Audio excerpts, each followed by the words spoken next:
Hey everyone, welcome back to Midnight Recaps. Tonight's nightmare is Prey 2022. An alien hunter arrives on Earth in search of the ultimate prey.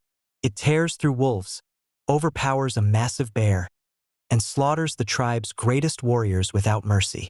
But the one person it refuses to hunt becomes the one who brings the unstoppable monster to its knees. The story takes place in September 1719 on the northern Great Plains, where a Comanche tribe lives peacefully alongside nature. Among them is a young woman named Naru. Unlike most people in her tribe, Naru dreams of becoming a hunter instead of a healer. She constantly trains with her spear and tomahawk, hoping to prove she's just as capable as the men. One day, while practicing in the forest with her loyal dog Sarai, Naru spots fresh deer tracks. She quietly follows them, but the deer notices her and takes off running. She and Sarai chase after it until Sarai's tail gets caught in an old bear trap. Naru quickly frees her dog and makes sure she's okay. As she looks up, she notices a strange glowing object moving across the sky. She believes it's a sacred thunderbird, not realizing it's actually a spacecraft carrying a predator to Earth. Nearby, the predator lands in the forest. Using its cloaking technology, it becomes nearly invisible before killing and skinning a snake, beginning its hunt. Back at the village, Nerb's brother Tabe prepares a hunting party after a tribesman named Puhi goes missing, possibly attacked by a mountain lion. Naru insists on joining the group. While some hunters don't think she belongs, Tabe allows her to come because she's skilled at treating injuries. The group eventually finds Puhi badly wounded but still alive. As Naru treats him, she realizes something doesn't make sense. A mountain lion normally finishes its prey, yet Puhi was left alive. She begins to suspect that another creature interrupted the attack. Tabe decides to continue tracking the mountain lion while Naru escorts Puhi back to the village. Along the way, Naru discovers the skinned snake she had seen earlier. The clean cuts convince her that whatever did this isn't an ordinary animal. She immediately returns to warn Tabe. When she reaches the hunting party, she tells them she believes there's something much larger and more dangerous moving through the forest. Tabe listens but reminds her that the mountain lion is their current problem. Once they deal with it, they'll worry about anything else. The hunters spread out and prepare an ambush. Naru climbs into a tree with another hunter named Paka to get a better view. Suddenly, the mountain lion attacks. It grabs Paka and kills him before climbing toward Naru.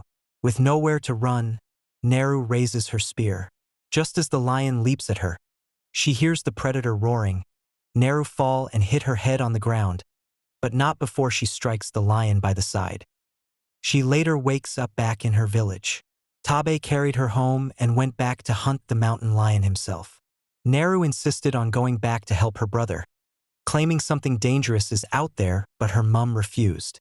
Tabe later returned home after killing the mountain lion himself. Because of this victory, he completes his hunting trial and is honored by the tribe, eventually becoming their new war chief. While everyone celebrates, Naru can't stop thinking about what she witnessed in the forest. She tells Tabe and that something else is still out there. However, he didn't believe her. Tabe reminds her that she wasn't ready to defeat the mountain lion and tells her to stay in the village. Still determined, Naru heads back into the forest the following day with Sarai. As they travel, she practices a new technique by tying a rope to her tomahawk, allowing her to throw it and pull it back. Later, she comes across a disturbing sight. An entire field of bison has been skinned. None of the meat has been eaten, making it clear that whoever killed them wasn't hunting for food. At the same time, the predator encounters a wolf. The animal attacks, but the predator quickly kills it before removing its skull and spine as a trophy. Continuing her search, Naru accidentally steps into a deep mud pit and begins sinking. Thinking quickly, she throws her tomahawk into a nearby tree stump and uses the attached rope to pull herself free. Moments later, she reunites with Sarai. Before they can leave, a massive bear appears and starts chasing them. Naru hides while the bear searches for her. Instead, the predator crosses the bear's path.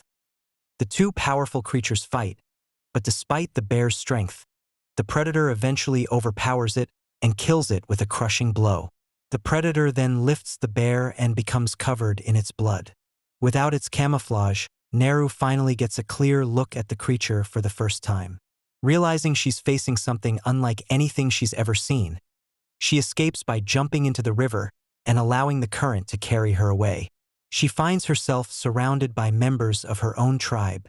Tabe had sent them to bring her back safely, but Naru refuses to leave. She knows the creature is still out there, and she isn't about to abandon the hunt. One of the warriors, was Ape, tries to force her home, but Naru fights back. She nearly overpowers him before another hunter knocks her unconscious. When she wakes up again, her hands are tied. The hunters haven't made it far before the forest suddenly falls silent. Then, one of them is struck by a strange projectile that slices straight through him. The invisible predator has returned. Chaos erupts as the creature attacks from every direction. One by one, the hunters are killed before they even know where the enemy is. During the confusion, Naru frees herself and runs. Unfortunately, her foot snaps into a bear trap, leaving her helpless. The predator approaches and looks directly at her. For a brief moment, it seems like she's about to die. Instead, the creature simply turns away. It doesn't see her as worthy prey. Before Naru can process what happened, a group of French fur trappers arrives and knocks her unconscious. Naru wakes up in the trapper camp, tied up and treated like a prisoner. She quickly realizes these are the same men responsible for skinning the bison she found earlier.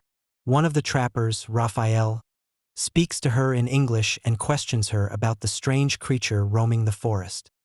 A short time later, the trapper leader brings out Tabe. To force Naru into cooperating, he brutally slashes Tabe across the chest. The siblings are then tied to a tree and used as bait, while the trappers prepare to ambush the mysterious hunter. Their plan doesn't last long. The predator spots them first. Using its advanced weapons, it tears through the first group of trappers with ease. Another group manages to trap one of its legs in a bear trap, but even injured, the predator refuses to go down. It uses its blades and weapons to eliminate nearly everyone before breaking free. Watching everything unfold, Naru finally understands something important. The predator only targets those it considers dangerous. Earlier, it ignored her because it didn't see her as a threat. Using that knowledge, she creates an opportunity to free herself and Tabe. Naru returns to the trapper camp, where only a few men remain. She quietly kills the survivors. Nearby, she finds Raphael badly wounded.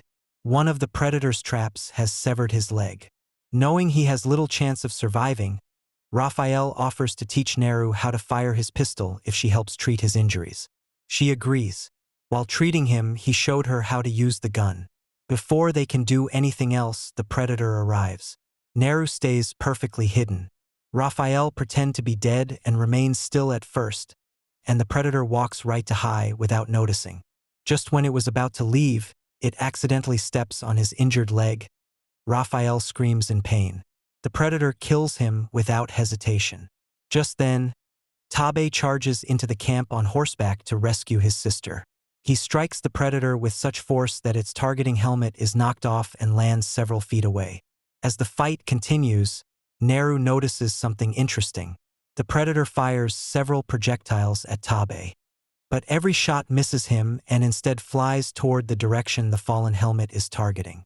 She realizes the weapon depends on the helmet's targeting system. Without it, the predator can't accurately aim its arrows. Meanwhile, Tabe continues fighting bravely and even manages to wound the alien. But suddenly, the predator activates its camouflage and disappears. Unable to see where it went, Tabe tells Naru to run. He knows the predator considers him the greater threat. Before Naru can respond, the creature suddenly reappears behind Tabe and drives its spear through him. Heartbroken, Naru raises Raphael's pistol and points it at the predator. Surprisingly, the creature doesn't attack her.